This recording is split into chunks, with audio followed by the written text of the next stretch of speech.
గోపవరం గ్రామ పంచాయతీలకు సంబంధించిన వార్డు మెంబర్లు ఈరోజు 6 మంది తెలుగుదేశం పార్టీలో చేరేదానికి వారందరూ ఇక్కడికి రావడం జరిగింది. మరి వాళ్ళందరూ కూడా తెలుగుదేశం పార్టీ అధికారంలోకి వచ్చిన తర్వాత గోపవరంలో అత్యధిక ఓట్లు రావడం జరిగింది తెలుగుదేశం పార్టీకి. అప్పటి నుంచి కూడా వీరందరూ తెలుగుదేశం పార్టీ వల్లనే అభివృద్ధి సాధ్యమవుతుంది. గతంలో 10 సంవత్సరాల కాలం నుంచి ఉండబడిన వైఎస్ఆర్సీపీ ప్రభుత్వంలో ఏమాత్రం అభివృద్ధి జరగడమే కాకుండా అందరూ సర్పంచులు చాలా వరకు కొంత డబ్బు అధికారులు దుర్వినియోగం చేయడం జరిగింది. ఒక పంచాయతీ సెక్రటరీని పట్టుకొని కోట్ల రూపాయలు సంపాదించుకునే దానికోసం ఎమ్మెల్యే గారు అవకాశం ఇచ్చినారు.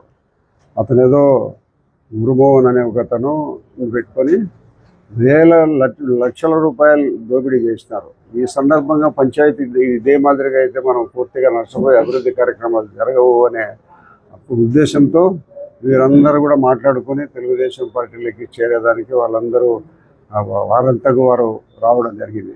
కాబట్టి మేము కూడా తెలుగుదేశం పార్టీ తరఫున వారి రాకను మనస్ఫూర్తిగా స్వాగతిస్తూ భవిష్యత్తులో అభివృద్ధి కార్యక్రమాలకు ఆ ప్రాంతంలో అన్ని రకాల అభివృద్ధి కార్యక్రమాలు చేస్తామని ఇప్పటికే కొన్ని హౌసింగ్ బోర్డులు కానీ భవిష్యత్ కళలు కానీ కొన్ని అభివృద్ధి కార్యక్రమాలు మొదలుపెట్టి చేసినాం.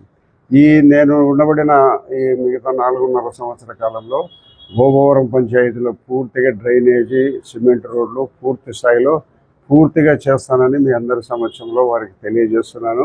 వారు కూడా మాకు అభివృద్ధి కావాలా, రకాలైన వసతులు చేకూరాలా, మేము ఆరోగ్యంగా ఉండేదానికి మీరు ఏం చేస్తారో చేయమని వాళ్ళు అడుగుతున్నారు.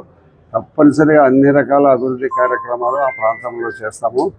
వారి రాకను మనస్ఫూర్తిగా అభినందిస్తూ వారందరికీ భవిష్యత్తులో వాళ్ళు ఎవరన్నా రాని వారు అందరూ వచ్చినప్పుడు వారి సొంత సమస్యలు కూడా పరిష్కరించేదానికి నేను ఎల్లవేళలో వాళ్ళకి అందుబాటులో ఉంటాను.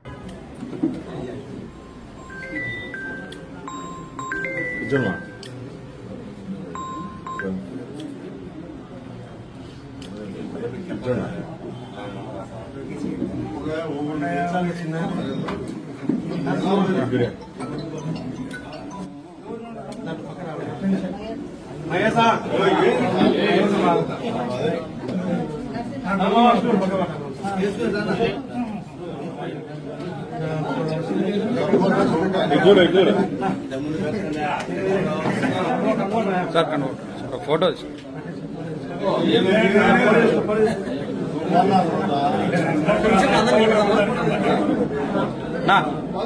ప్రతి ఒక్కరూ తప్పనిసరిగా యూట్యూబ్లోకి వెళ్ళి కడప వార్తను లైక్ చేయండి, సబ్స్క్రైబ్ చేయండి. ఇట్లు మీ జి రమణయ్య, ఎడిటర్, కడప వార్త.